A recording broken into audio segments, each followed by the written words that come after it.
What's up, YouTube? This is Too Raw for TV. All right, so yesterday it was reported. A lot of LDBC members reported this. I reported it on my other channel, Too Raw for Sports.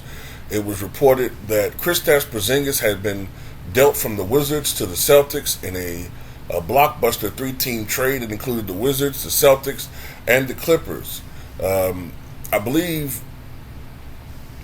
it was what Malcolm Brogdon was going to be traded from the Celtics to the Clippers. And I think it's Marcus Morris. I get them sometimes mixed up, the brothers. But I think it was Marcus Morris was going to be traded from the Clippers to the Wizards, which I believe was a team he had already played for one time before. But that three-team trade broke down because the Clippers did not want to deal with Malcolm Brogdon because of his injury issues. And I'm going to do a video about that either on this platform or Too Raw for Sports later on today, because I got some issues with that. But like I said, I'll talk about that later on. So that trade broke down. So the Clippers were out of it. However, a third team was brought up into the equation, the Grizzlies, and a different player for Boston was traded. And if I'm Malcolm Brogdon, I feel a certain type of way because you guys just fucking traded me. Now everything is all good. After I just won Sixth Man of the Year. So if I'm Brogdon, but you know what? And I don't want to get too far off track here, but this is what players talk about when they say there's a hypocrisy there. When players don't show loyalty to the organization, this guy, he ain't loyal. He's ungrateful. But when players earn at least the benefit of the doubt of being with the team for 1 year after having a great year, and they still a part of the trade equation, well, it's a business. Well, it works both ways too. But anyway,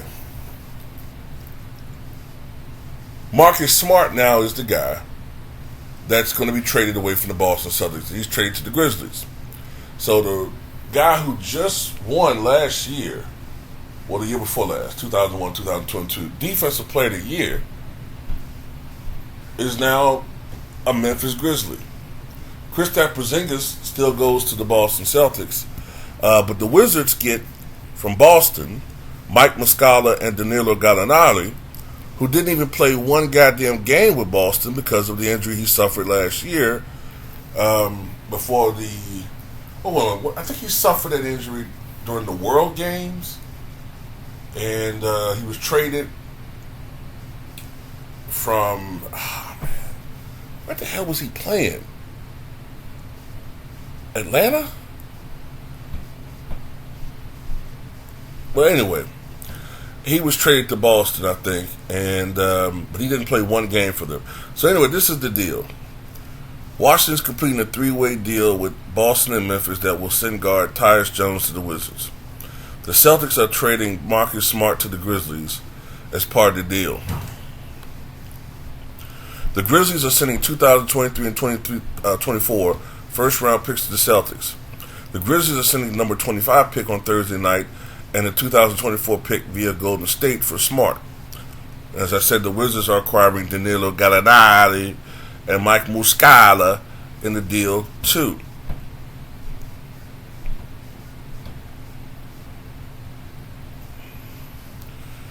So, look, Porzingis is a very good player. He's 27 years old, in the prime of his career. He's not a first option type guy, but he could be a dependable second option guy. Last year, he averaged 23 points, 8 rebounds, and 1.5 blocks per game. Shot basically 50% from the floor, 39% from three. And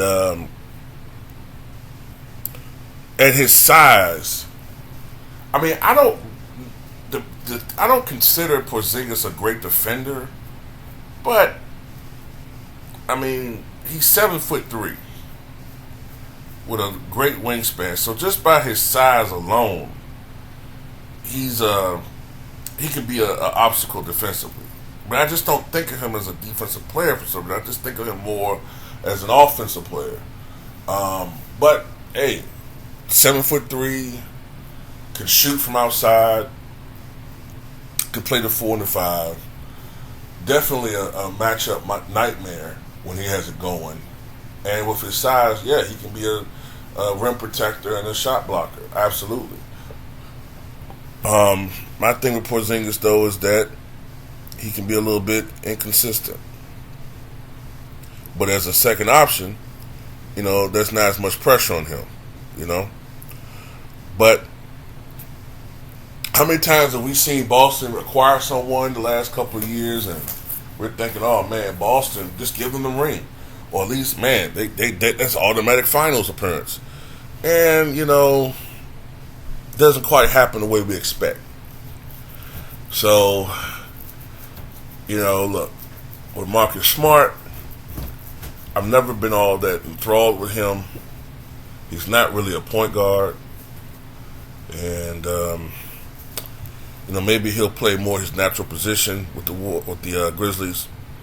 One thing I am wondering, though, with the Grizzlies, how exactly they're going to work as a team with Ja Morant missing the first 25 games. And I just wonder how that team's going to... I think they'll still be a good team, but a pretty good team. But next season is going to be pretty much a wash, I feel. And we'll have to just wait to see. And the Washington Wizards are just the Wizards. Every year it's rebuilding, and then when you think there's something that's going to develop, somebody gets hurt, or someone gets traded, or someone gets hurt, or someone gets traded. It is what it is. Tell me what you guys think.